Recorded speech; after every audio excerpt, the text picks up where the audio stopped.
Magandang araw mga senior citizens. Sa araw po nito ay pag-uusapan po natin ang payout releasing na mangyayari sa July 6, 2026. Ito po ay pension para sa lahat. And take note sa mga kwalipikadong senior citizens. Buong detalye ng balitang ito, alamin. Sa araw po na ito, ihahatid ko po ang mahalagang bagay na impormasyon na dapat po ninyong makuha. Ano po ba ito? Una, ang mga lugar na kung saan may maganap na payout sa social pension for indigent senior citizens.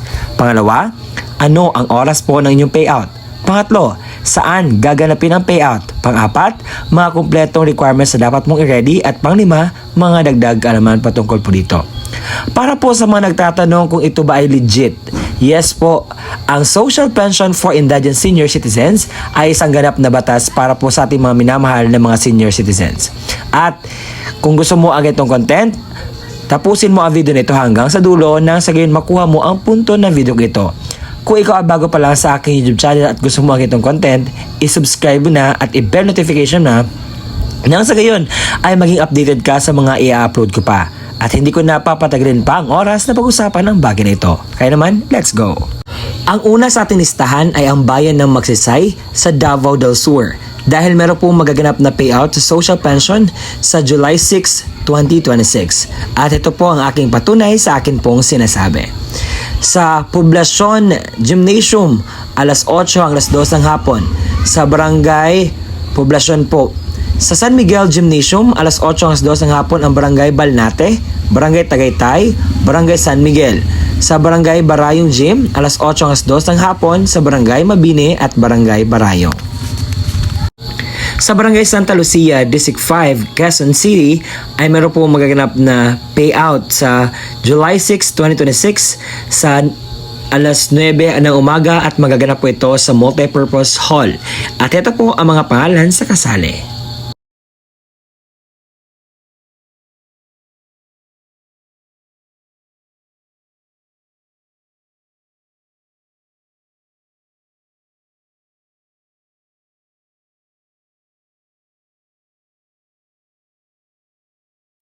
Sa Barangay Novalias, meron po magaganap na payout sa July 6, 2026 alas 8 ng umaga sa Barangay 3 Covered Court. At heto po ang mga listahan sa mga pangalan na kasali po na kukuha ng pensyon. Paki-pause lamang po ng video ito.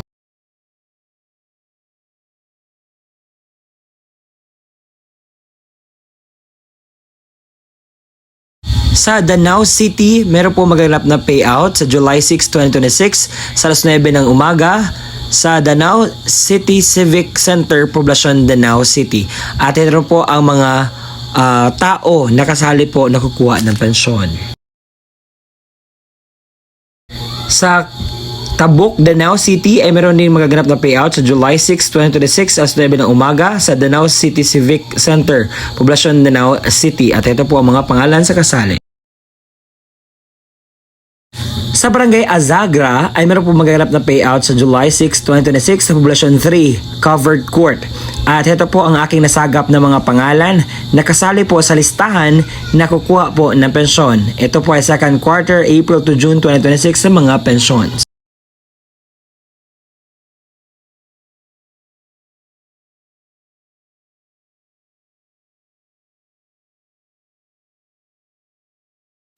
Sa Barangay San Roque, Talisay City ay meron po maganap na payout sa social pension sa July 6, 2026 sa OSCA office. At ito po ang mga pangalan sa mga taong kukuha ng pensyon.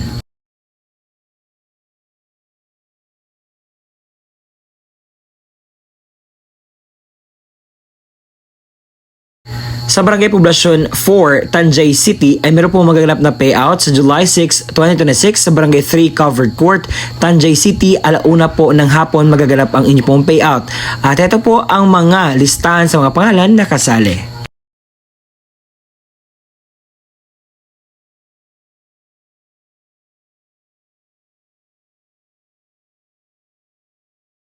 Sa Barangay Ubugon ay meron po magaganap na payout sa July 6, 2026 sa Barangay 3 Covered Court, Tanjay City.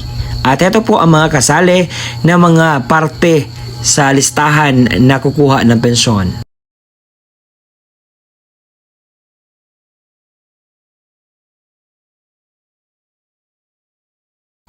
Sa Negros Occidental, Philippines ay meron po magaganap na payout sa Barangay Busay, Bago City.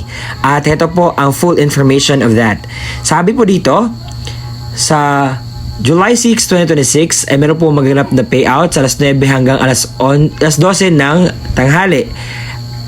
Ito po pala ay validation. At inaalam dito kung ikaw ba ay potensyal na makatanggap ng payout o hindi. At ito po ang mga listahan sa mga pangalan.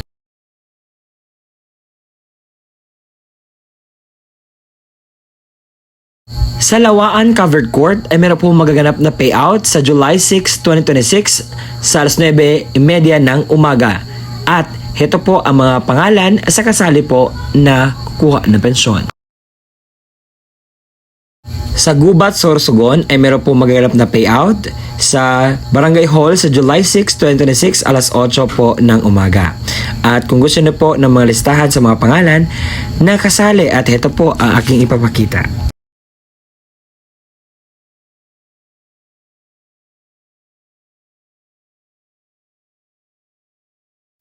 Sa Barangay 3, Covered Court, Tanhay City ay meron po magaganap na payout sa July 6, 2026. That is Monday, alauna po ng hapon ang inyong pong payout. At kung kayo ay nagtatanong sa mga listahan sa mga pangalan, ito po ang ipapakita.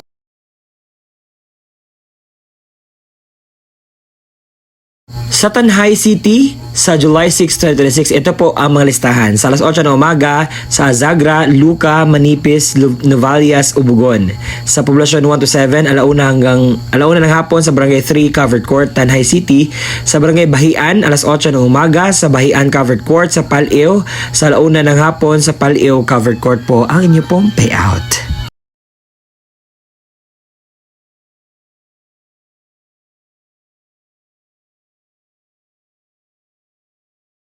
Sa Barangay Kanduman, Mandawi City ay meron po magaganap na payout sa July 6, 2026 sa Ibabaw Gymnasium at ito po ang mga pangalan sa kasali po. Sa Barangay Paradihon sa Sorsogon ay meron po magaganap na payout sa validation po pala sa July 6, 2026 at sa hapon po ito magaganap. Ito po mga listahan sa mga kasali po sa validation. Sa Tanhay City, sa Barangay Poblasyon 1, ito pala ang mga listahan sa mga kasali po na kukuha ng pensyon. Paki-pause lamang po ng video ito.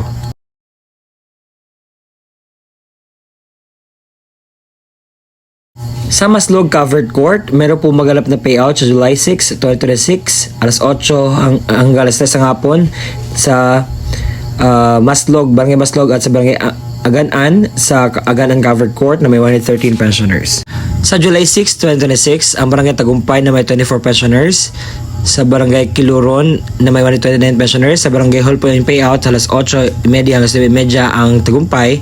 At alas 9:45 hanggang 10:45 po ang Kiluron. Sa Barangay Kawayan na may 117 pensioners. Sa Kawayan Covered Court sa alas 11:12 ng tanghali. At Barangay Kamagong sa Bagong Silang sa Kamagong po alas 2 hanggang alas 3 po ng hapon ang inyong payout.